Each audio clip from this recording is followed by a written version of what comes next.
What's because this is Genetic Minority bringing you another Monday Night Raw review for the night of September 21st, the year's 2015. Tonight's Raw. I don't know. We'll talk about it. I'm not even gonna do one of those things where I have to go, I don't know. Let's just do it. Raw opens up with the Wyatt family, which is weird. It was an interesting Raw. I just started up, and then next thing you know, the Wyatt family was coming out. It's not a bad thing. It was just odd to not have a 30-minute authority promo about how great the night was going to be, only to have it be terrible. And as a matter of fact, I'm noticing something. Whenever the authority comes out to talk about how great the night's going to be and how great the following pay-per-view is going to be, it's the worst.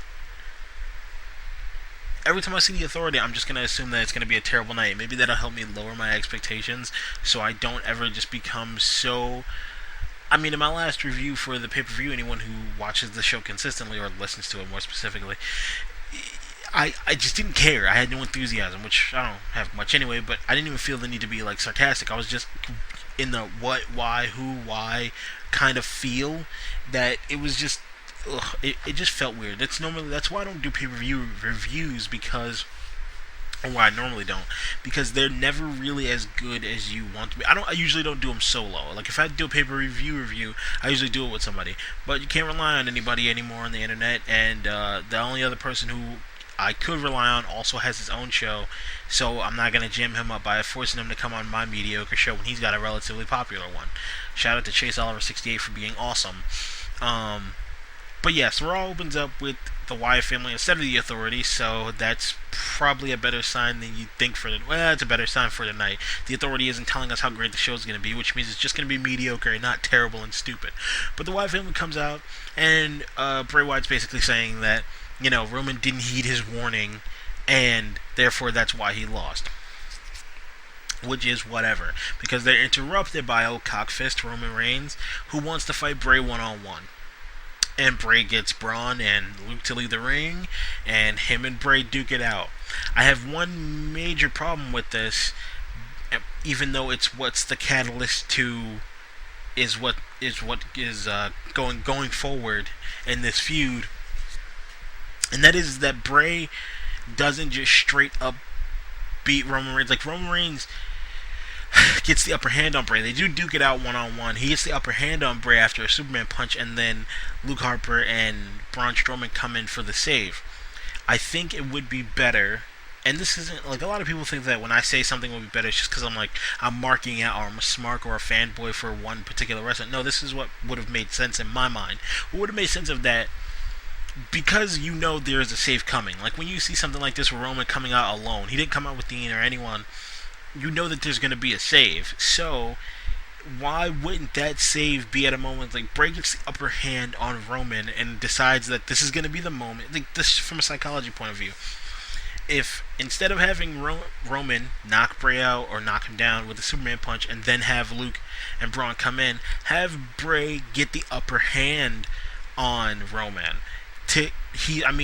It makes more sense because he's been getting into Roman's head and beating him, and that has to throw Roman off. So Bray gets the upper hand on him, knocks him down, and decides that, you know what, I'm done having this, I'm just taking Roman out, and then he calls Braun and Luke in the ring, and then you have the save.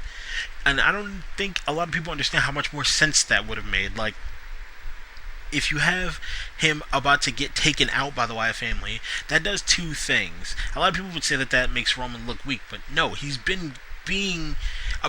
It works in the feud because he's been being psychologically messed with. He's been mentally manipulated by Bray into this position of coming down to the ring alone because he doesn't feel that he can rely on anyone, because you had last night where Chris Jericho failed them, and he didn't come out with Dean, which means something, or it could mean something if you do it this way.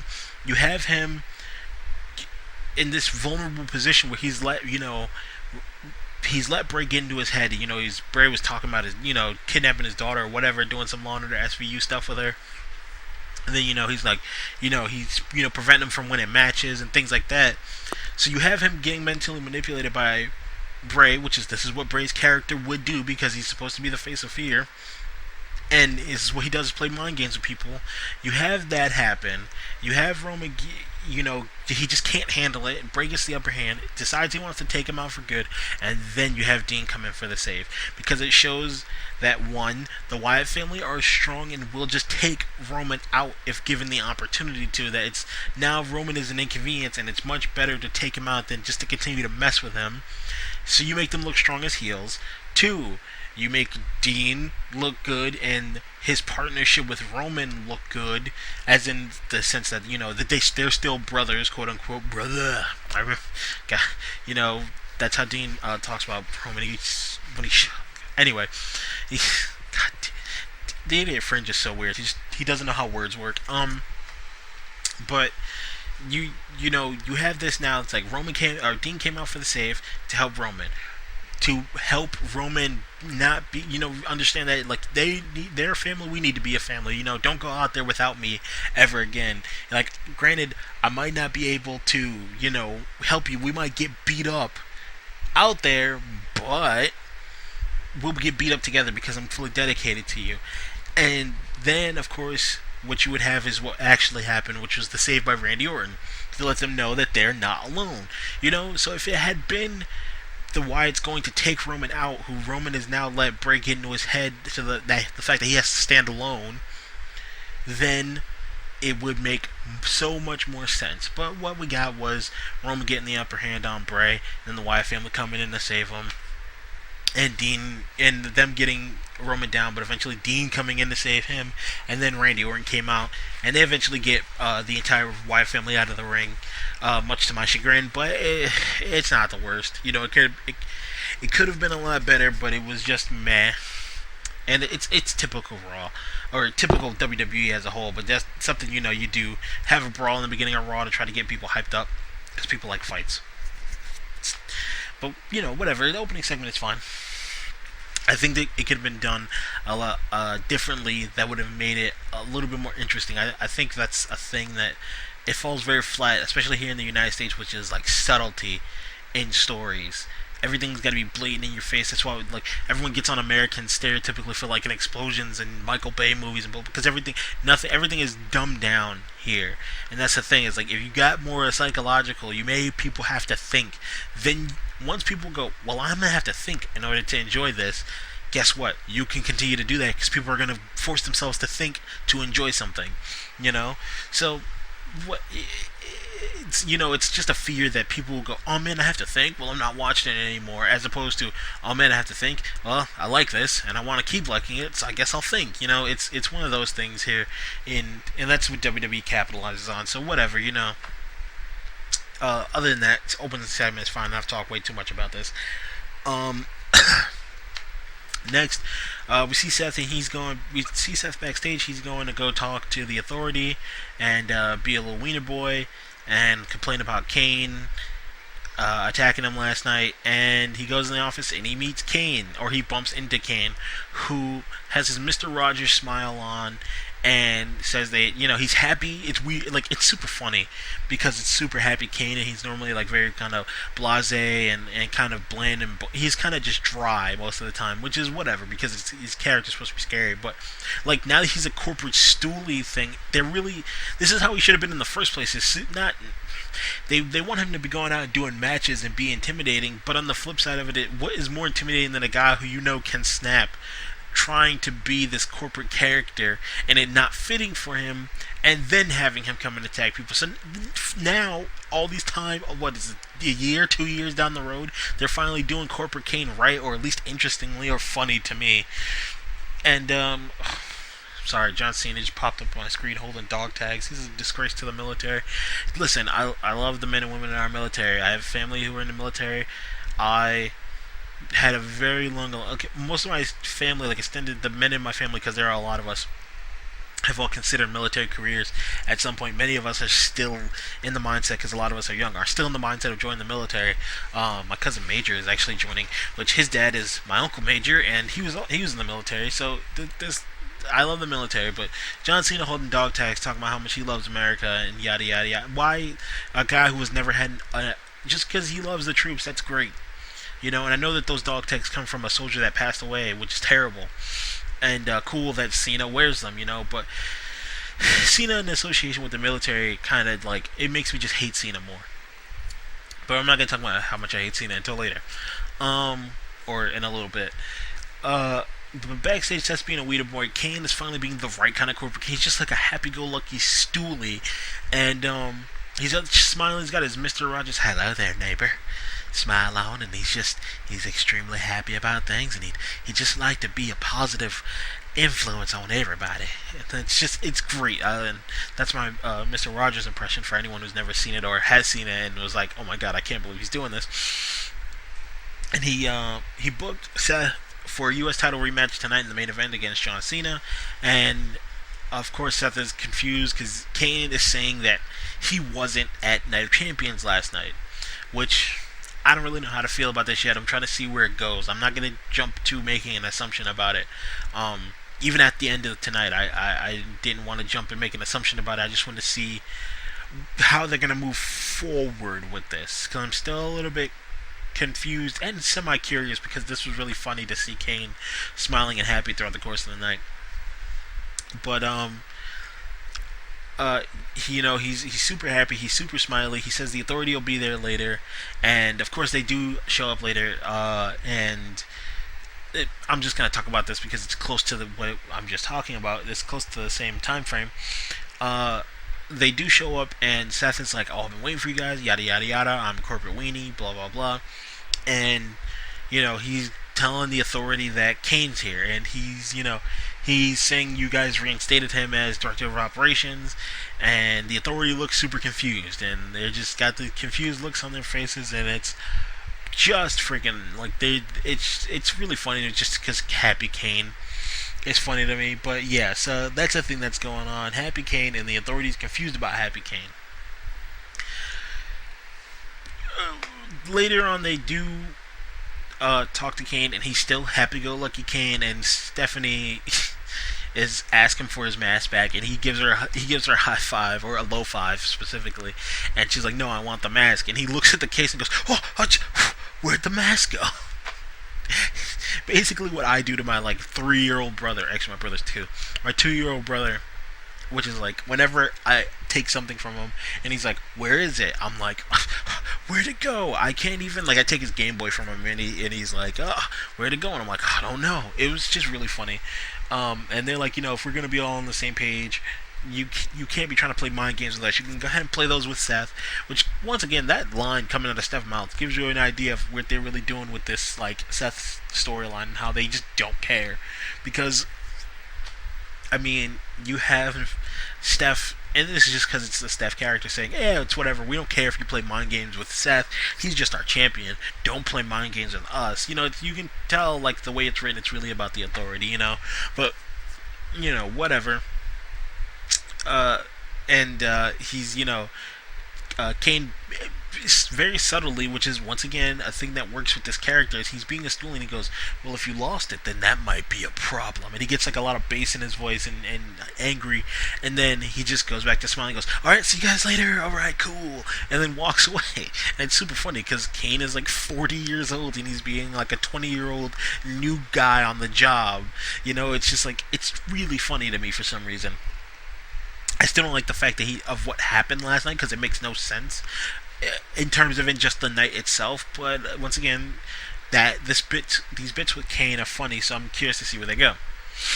But that's for the most part what happened with Kane. Kane is a corporate stoolie, and not a stoolie, a corporate kiss up and super happy, smiling like it's his first day on the job, but then is secretly crazy. And of course Seth does come back later backstage and talk about how Kane can destroy everyone if he wants to, and he's out here acting happy and yada yada yada, to which upsets Triple H, because apparently now Triple H is afraid of Kane. This goes back to one of those things where it's some things make sense, some things don't. It's weird, but anyway. So yeah, that's the gist of what Kane's doing. He's just out there being happy the entire night, and confused. He even tells Steph, he's like, "Oh, if I find the mask, you guys will be the first to know," and he just leaves. And it's really funny for just some reason, having watched Kane for so many years be this kind of bland, drab, angry character, and then be super happy, how I suspect he is in real life, is really funny to me. Oh, sorry, I bumped the mic. You can't. I mean, Kane's real name is Glenn Jacobs. You know he's like really happy in real life, and he's from Spain. I just imagine that this is him in his free time, especially when you see all the, like, his interactions with Daniel Bryan over the past few years. Especially like all their backstage stuff with Team Hell No, and even after Team Hell No was over.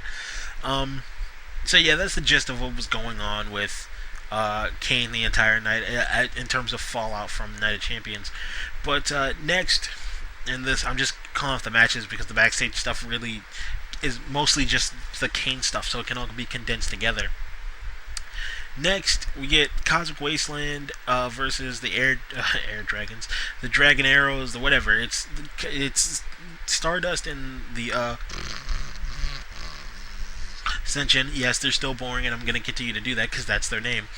Versus Adrian Neville and the Lucha Dragons in a Night of Champions rematch. This is where WWE always loses me. Night of Champions rematches are fucking stupid. They're really stupid. They make no sense. Why are you having what was the point of having the match at the pay-per-view? You ruined what is supposed to be the specialness of the match. It's like, okay, this feud with them had to come to a head somewhere. Okay, so this team lost, so it was the Lucha Dragons and Neville lost. Neville got pinned by Stardust. Okay. Now, of course, you have to move forward. But not... I mean, if you give the Lucha Dragons versus the Ascension with Neville and Stardust outside the ring, well, then that's not a rematch. And yes, you can help move things forward without having to put the two people who were... Like, it's the same... Without having to put on the same exact match. Or maybe you just put one... and this will never happen, but maybe you just put one of the members of the Lucha Dragon and Adrian Neville versus one of the members of the Ascension and Stardust. You can have all three guys out there again without having to just put on the same match and go, it's a rematch. Like, why are they getting a rematch? They lost. And it wasn't like a title thing where it's like they lost the title and they get the guaranteed rematch. You're just giving them a rematch for the sake of giving them a rematch to even out the wins and losses so you can have a rubber match. But you don't want to, because you're afraid the fan base attention span isn't long enough to withstand having to wait another month to see another match from them, and you actually have to build towards it. You just throw it in the middle because. So it's just really dumb. I wish WWE would stop doing these night after the pay-per-view rematches and even calling them as such. You could have easily just put one dude from the Ascension, one dude from Lucha Dragons, or Adrian Neville versus one of the dudes from Ascension, or Stardust versus one of the Lucha Dragons, and then had the other two outside the ring just playing, and then you can have them brawl it out. I mean, you can still have all three guys, but not have the same match. I mean, for God's sake, you would think no one in WWE has ever picked up any of the games. It isn't like anyone remembers like the old SmackDown vs. Raw games when you did specifically I remember SmackDown vs. Raw 2008 where you could just like turn off injuries and you only had to sign Rey Mysterio and Undertaker and you just put them in a bunch of different matches and put the match card on rerun and you would automatically win the GM of the Year thing. It doesn't work like that. You can't just keep doing the same match over and over again and expect to win every time. People are going to get bored. It's boring. When you do the same thing over and over and over again, it's boring. And when you do the same thing right after you've already done it, it's like the reason why people, like, I get that you don't think your fan base can handle a sustained story, but that's your own fault because you were like, they couldn't handle it. Like, it had to happen a couple times, and then you were just like, they can't handle sustained stories, and it's mostly the assumption of John Cena, because he just beats people and solves all of his problems within a month. Everyone does the embrace the hate with him, and he just beats those guys in a month, and it really is since the inception of the Super Cena, not even John Cena, but the Super Cena, that they've really, because they have all these kids, and kids had the attention span of a goldfish with ADHD, So it's just really annoying. But nevertheless, Kalisto pins Ascension guy number 1, the Victor, And so that happened. He pins him off like a weird. I don't even remember, and it doesn't matter. Next, we get Ryback versus Bo Dallas, and Kevin Owens comes out to sit on commentary, and basically just get bothered by Michael Cole and Byron Saxton, and then have JBL praise him and yada yada yada. It was a decent match for two guys who were like clearly out in different like size classes. It was just, you got Bo Dallas out there, and he was putting on a little bit of his own, which was kind of cool. But, of course, he's going to lose to Ryback. He's going to get, squashed by the big guy. After the match, or after Ryback gets the pin, Kevin Owens comes in and attacks him. But, of course, Ryback gets the upper hand because, God forbid you have Kevin Owens look dominant. Every heel's got to be a runaway wiener boy. No more Triple H's left in there. No more JBLs. No more guys who just would just. And even JBL was still kind of a wiener heel, but I mean he would still beat people up at least. When he jumped into the ring after his opponent, somebody he was feuding with had a match, he beat them up, and that was the end of that. And then he'd walk away. And then if they came after him, fresh and clean, not having come out of a match, he would run away from that, or he'd get his cabinet to take care of him or something, So. Whatever. It's whatever. What do we got next? Sorry, I just opened up my tab wider so I couldn't really see. Oh, yeah.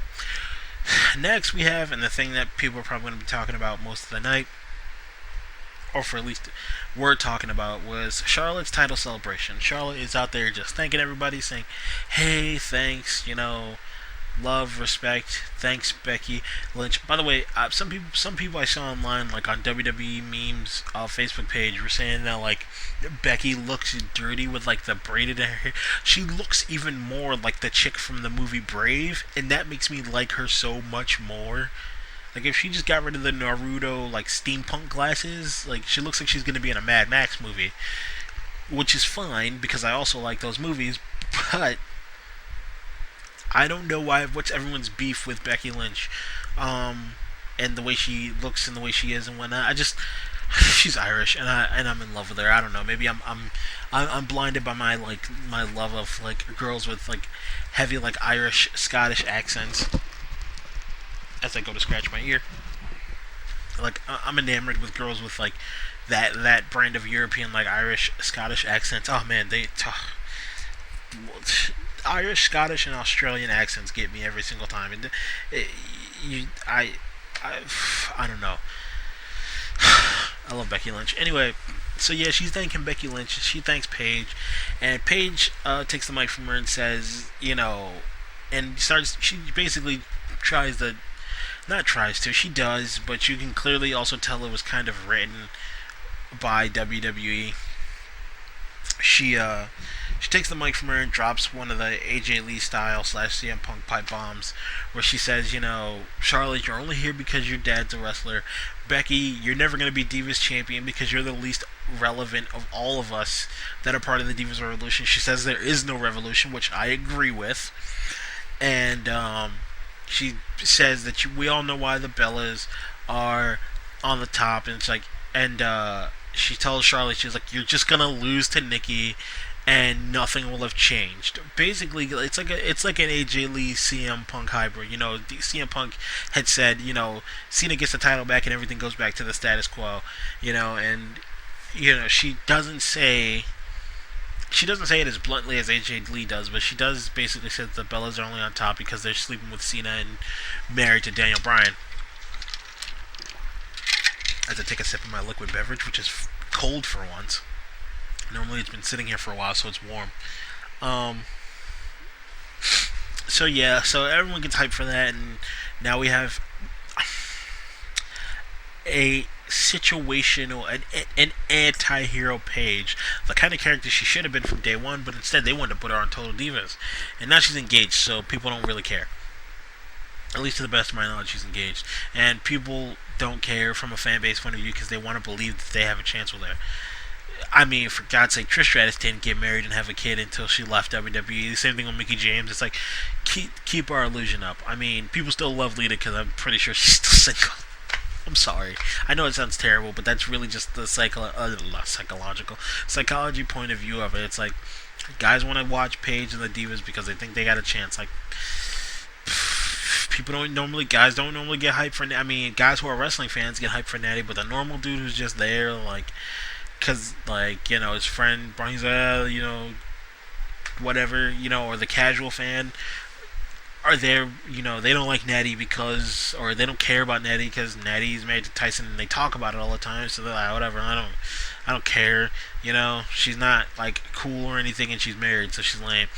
I'm still also in love with Natty, but especially after that, God, she needs more leather. She's got enough leather, but she needs more. I need to come up with like leather pigtails, like leather tied pigtails. I'm sorry, I was fantasizing about Natty Neidhart there. I don't even remember what I was talking about. Yeah, Paige drops a little pipe bomb, and then of course that's preceded by Nikki Bella coming out and running her mouth, and it's just like,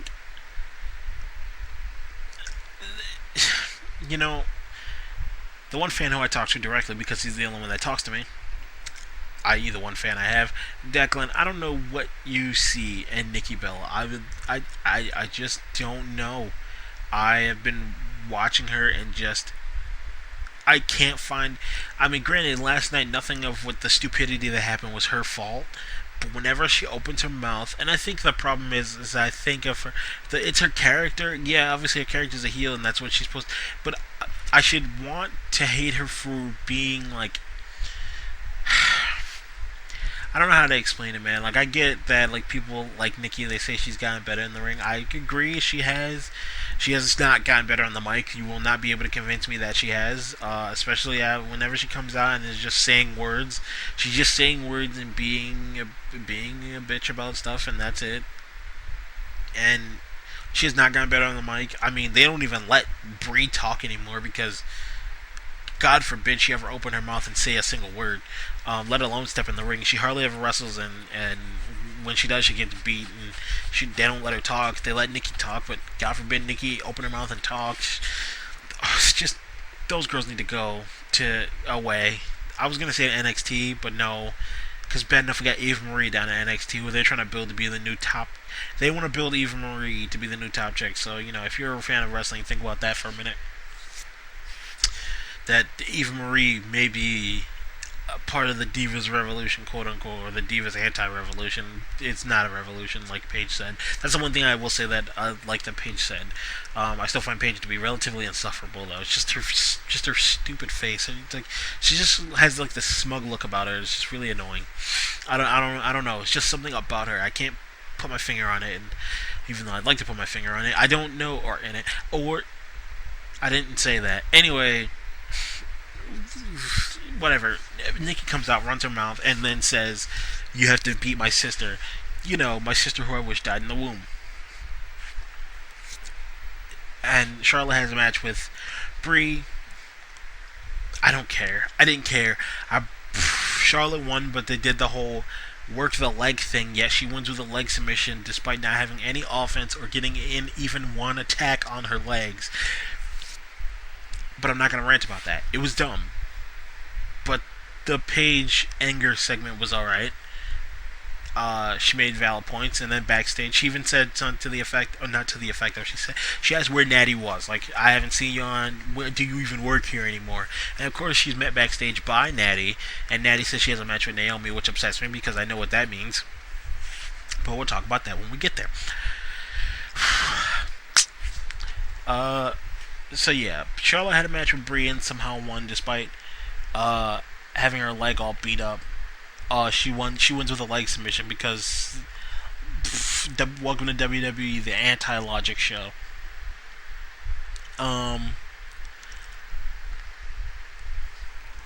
Next, Because WWE wants to prove that they can't make sense of anything. Sheamus versus Mark Henry. Yes, Mark Henry, Texas's own Mark Henry, the guy who should have been part of Team Roman and Dean last night.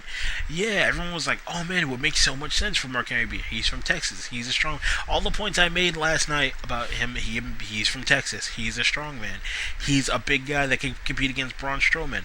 Well, instead of having him be in that match and get even get the little cheap Texas pop, because it's a pay-per-view and the fans are generally smarter at a pay-per-view, or at least I like to give them the credit for being smarter at a pay-per-view than just a normal Raw, because those are casual fans, because pay-per-view tickets are expensive, and really only a dedicated fan who kind of understands wrestling a little bit better would really pay for a pay-per-view,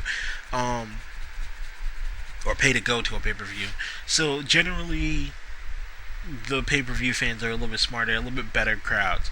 Mark Henry could have got himself a nice little pop, and then you even could have brought him in tonight to face Sheamus, but no. Instead, got to get the cheap Jericho pop, and then don't even have him show up. He's just gone, and they don't even reference him. He doesn't come and save,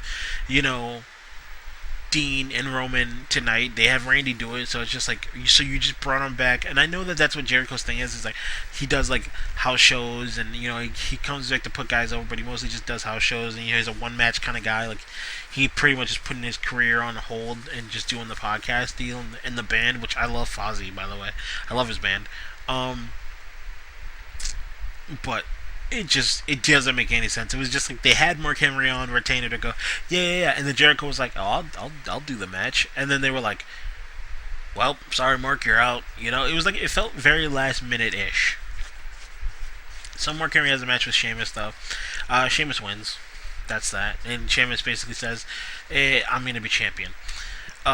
Next, get the best part of any Raw. New Day comes out, and Xavier Woods has got the sourpuss face on, and he is holding a really abnormally large chunk of wood, and he says that after the Dudleys put him through a table, that the medical staff had to remove that from it. Like, it's a large piece of wood. Like, it's the size of one of those, like, those small, like, 10 chapter books you used to read in elementary school. Like, it's a pretty decent size. Like, it's obviously thicker too, because it's wood, or what the tables in WWE are made of, which is, those type of tables are made of compressed sawdust, which is just, they just take sawdust and pack it really tight together, and then put like what looks like a wood type of kind of like wallpaper over the top of it, and then and then they pack it together and wrap it tight around with the edge around it, like with like plastic, kind of like bologna. Like, it's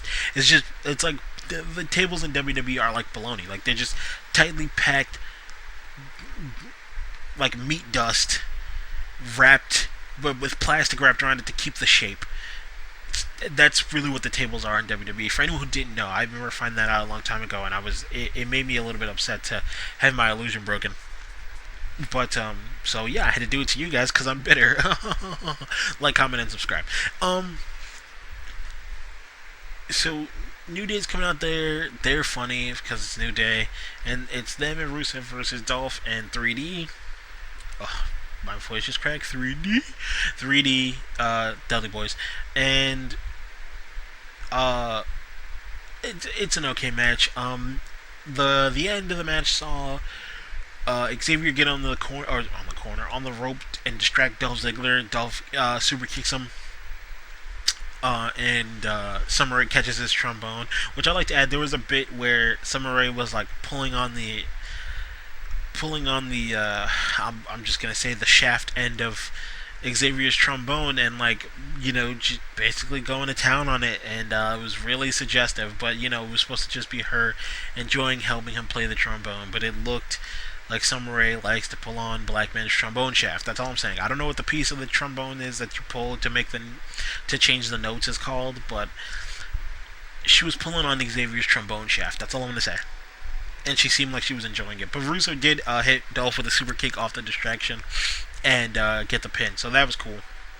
Rusev gets a win over Dolph Ziggler, because Dolph Ziggler is the greatest heel. Literally, if you, and I've talked about this already, but if you look at the way the characters go about themselves, Dolph Ziggler and the Dudley Boyz are the heels compared to New Day and Rusev. simply because the New Day is just trying to have fun and bring positivity.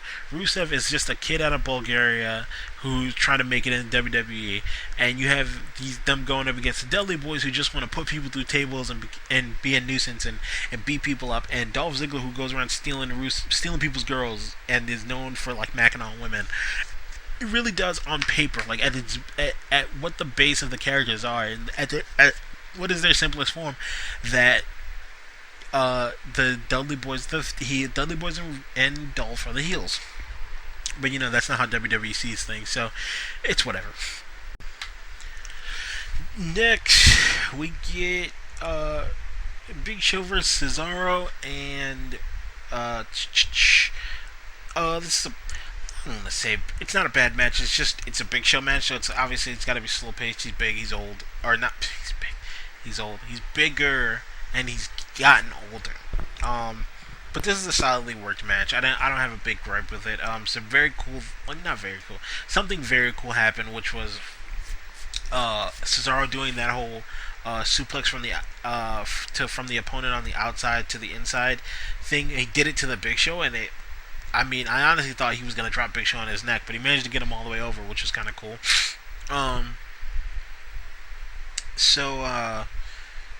That was cool. But after the match, Big Show wins with the knockout punch. At the end of the match,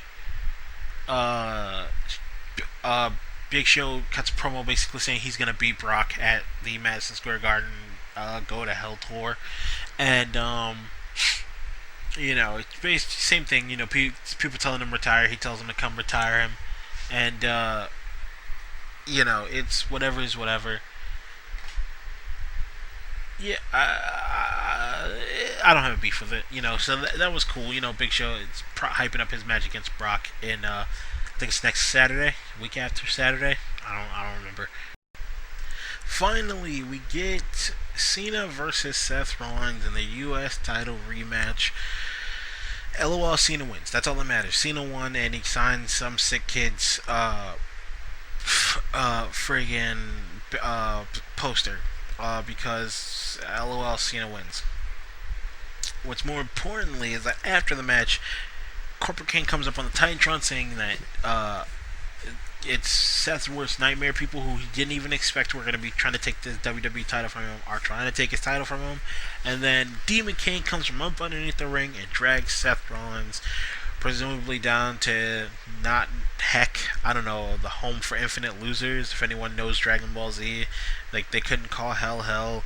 They had those two big, like muscly demon guys with the shirts that said H.F.I.L, the home for infinite losers, instead of H.E.L.L. Very clever censorship. So yeah, he drags Seth down to the home for infinite losers, and that's how Raw ends. Overall, not a bad Raw. Not the best, obviously. Certain things could have been done a little bit better, but you know what? I can't be mad about it, especially coming off the nonsense of last night.